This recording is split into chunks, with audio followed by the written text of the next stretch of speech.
Tower of God truly has some of the best arcs I've ever seen. I mean, there's not really a single arc that I can point out as bad, and every arc is filled with countless hype moments, countless new characters, character development, the list goes on, and this makes it really hard for some people to pick a favorite or to pick a few favorites. So I spent some time going over the various arcs, rereading various sections, and I finally come up with somewhat of an established list of my top 5 favorite arcs in Tower of God. Before we start, guys, most of you who watch my videos are not actually subscribed to my YouTube channel, so if you want to see more Tower of God and Webtoon content, then hit that subscribe button, like this video, and comment below and let me know your favorite 5 arcs in Tower of God. One quick stipulation is that because Season 3 is still going on and the arcs are so connected, I want to wait before including anything from Season 3, so this is just from Season 1 and Season 2. Also, this is just my opinion. This is not saying that these are the best arcs, just my favorites. Thank you so much. Starting the list off at number 5, Season 2's start. This is sort of like a bunch of mini arcs connected, but I think it's fair to assume that everything up until around the Devil's Right Arm section and the workshop battle is about what I'm including as the beginning of Season 2. The beginning of Season 2 was such a risky endeavor for SIU, the way he handled it, because he had established previously so many beloved characters, whether it be Kun or Hats or whoever you may be thinking of. And the fact that he completely introduces a whole new set of characters was so risky, but it paid off so well. Team Sweet and Sour is such a nostalgic team for everyone, myself included. My favorite character is Wangnan, and Ewa is best girl after all. And seeing them come together as a team and then eventually become a family, it's so impactful and meaningful, and seriously, it is such a risk on SIU's part, but again, it paid off so much. Not to mention that the tests that they go through together are super unique. The Flower of Zigana, the whole Uric thing, right? How cool is that? And the whole mysterious room test, the whole room test in general, seeing Bomb fight Mule Love, seeing Wangnan become his own person, the whole thing just is so nostalgic to me, and even after rereading it a few times, I still am so in love with it, and I cannot wait to get there with our Tower of God dub. Also, Horyang revealing his devil arm to Rob Devil. Yeah, how could this not be one of your favorites? That brings us to number 4, Season 1. I know that this is again sort of taking a bunch of mini arcs and including it as one big thing, but I feel like it isn't fair to split Season 1 up. It's so interconnected, it's all pretty much on one floor, and it's just not fair to say just this one 10-chapter arc, right? I think the 78 chapters of Season 1 should be included as its own large arc. Oh my gosh, Season 1, guys, the thing that started everything. We're getting anime episodes of it now, and rereading it or rewatching it with the dub, rewatching with the anime, everything just culminates in this amazing experience. SIU does a fantastic job of introducing us to the characters, the world, the setting, the plot, in such a seamless and unique way. He doesn't overload us with all of this information. He gives it to us in bite-sized chunks that just satisfy us, but make us want even more. The tests are honestly the highlight, in my opinion, or one of the many highlights of Season 1. So unique once again, but also not just unique, but simple. Like the Crown game, for example, it's a simple concept, but everything that plays out is so, like, not complex, but so interconnected and crazy, and the fights are amazing, and then that goes into the hide and seek test, which is another fan favorite. And again, the introduction of positions and finding out who is in what position and everything. I remember being so hyped to discover that. And the whole elimination process of the second floor, super great stuff.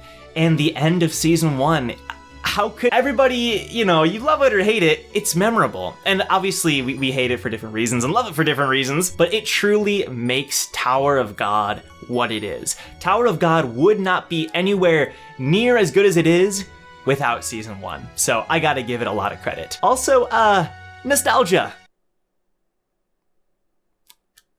Yeah, we're at the top 3 now. Number 3, the Name Hunt Station. The Name Hunt Station had a lot to live up to. We were just getting off of the hype of the main Hell Train arc, and many people consider it to be the best arc in Tower of God. So coming to the Name Hunt Station, it had a lot to live up to. And when the arc first starts, I remember reading it, I wasn't even really sure if the Name Hunt Station itself was going to be this big arc, but it turned into this incredible arc full of so many fantastic moments, the introduction of some fan favorite characters, the bringing back of some fan favorites, I don't know if that's the right wording.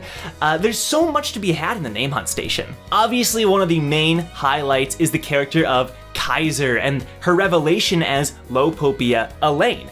Elaine is, as we all know, a huge fan favorite in the Tower of God community, and her starting off as this antagonist, not a villain, but an antagonist, was super great and unique, and there was so much mystery revolving around her character.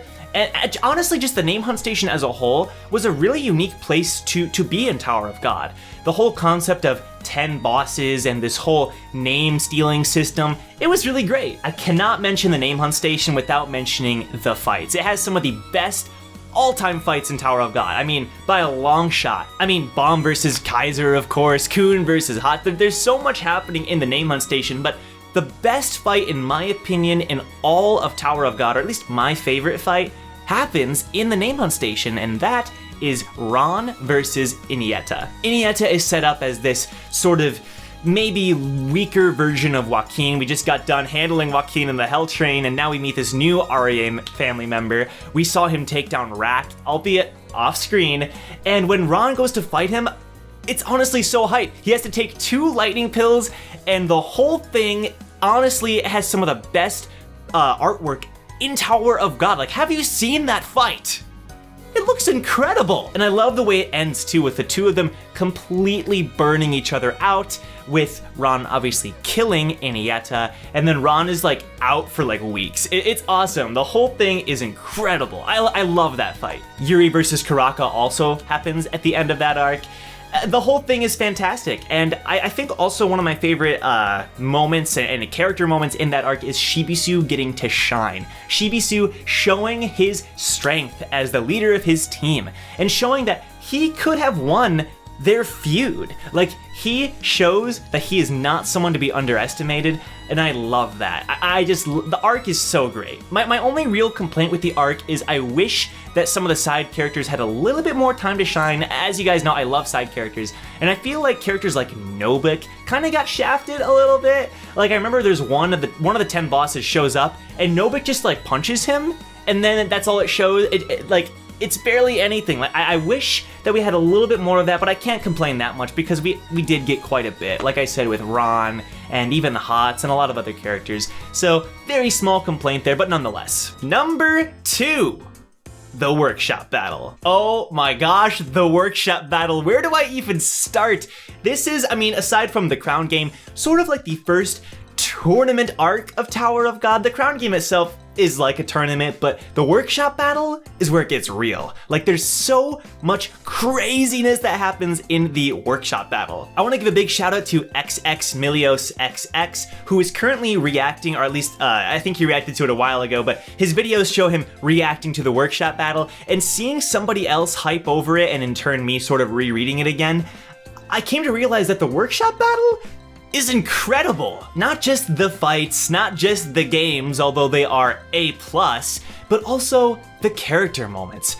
Holy cow, the reuniting of Bomb with Rack and Kuhn and Team Sweet and Sour coming back together, and all these new characters that show up and they start teaming together. The whole thing is a fantastic experience. Like I mentioned previously, it has some fantastic games. I mean, just one shot, one opportunity itself is super great. But there's like countless different mini games that they have to go through, and each one of them is super hype. Like I mentioned, the return of so many characters like Leiroro and Quant. How hype is that? And of course, the fights. We got Ron versus Anak, another fantastic fight. Ron just steals all the good fights. I'm not sure what's up with that. Bomb, Kuhn, and Rack versus Reflejo. It's honestly just the culmination of hype. At least second place. I'll get to first place in just a second, but the Workshop Battle has so much going for it, and I feel like once it gets animated in the anime, it's certainly going to be people's fan favorites, and I can get why. I love the entire thing. Living ignition weapons and items and, 10 great family member things happening. Super hype. I love the Workshop Battle. And finally, number 1.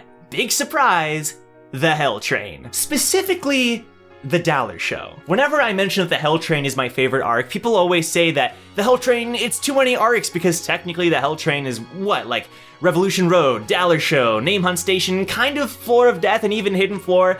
But when I'm talking about the Hell Train, I specifically mean Revolution Road and Dollar Show. And if I had to pick one over the other, I would pick Dollar Show. Both are fantastic though, both are great. Like if I had a 1.5 spot, like in between 1 and 2, I'd probably put Revolution Road, honestly. This arc, I mentioned that the workshop battle was like the culmination of hype. This arc was the true culmination of hype in Tower of God.